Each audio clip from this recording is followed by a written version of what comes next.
All right. Hey guys, welcome to my outdoor office. With our shelter at home rules in place right now, I am uh, having to work outside a little bit while my kids are napping, especially if I'm recording a video like this. And I'm going to post a funny video with my kids interrupting me soon.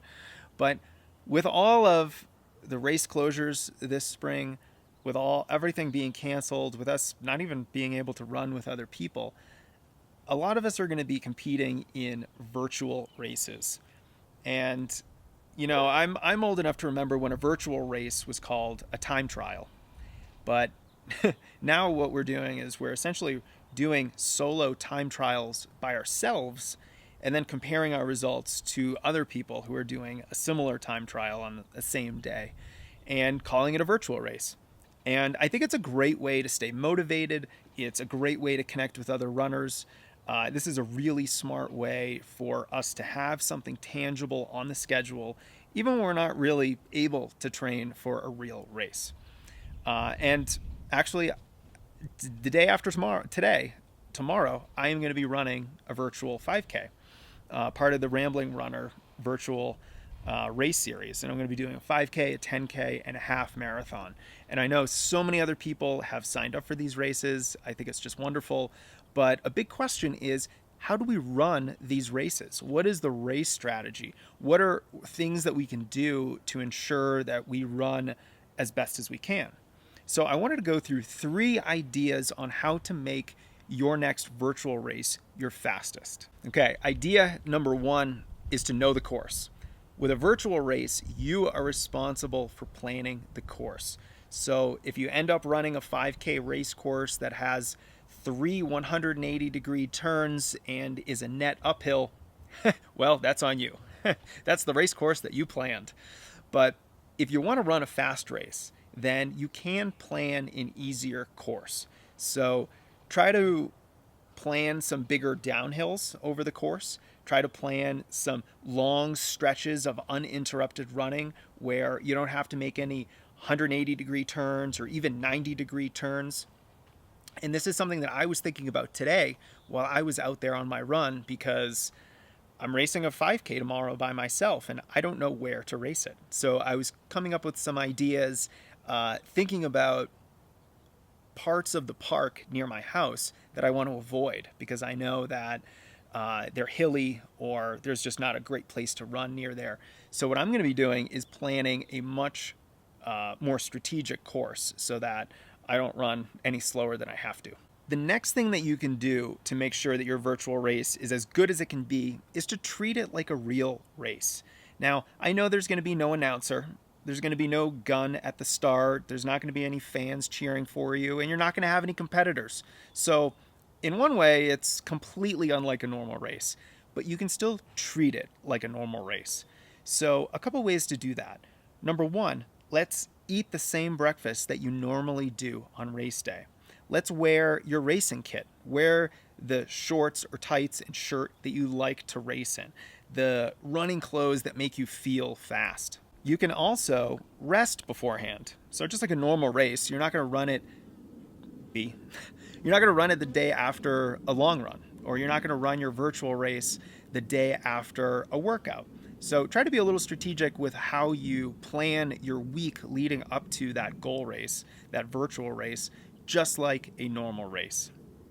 And the final thing that you can do is run the race, the time trial, at a similar time as a normal race. And this is really kind of setting your body up for the same rhythm of race day. So you're going to get up maybe a little bit earlier. You're going to have the same breakfast. You're going to wear the same kit as you normally do. You're going to start the race at 8 or 9 in the morning, just like most races start. And you're going to plan a fast course. And hopefully, if you follow these strategies, then even though you don't have a crowd or other runners to run with, then you're doing the best you can with treating a virtual race like a real race. Finally, because virtual races are more challenging than real races, because of the fact that you don't have the crowd support and the competitive help of all the people racing around you, then it becomes even more important to work on your mental game.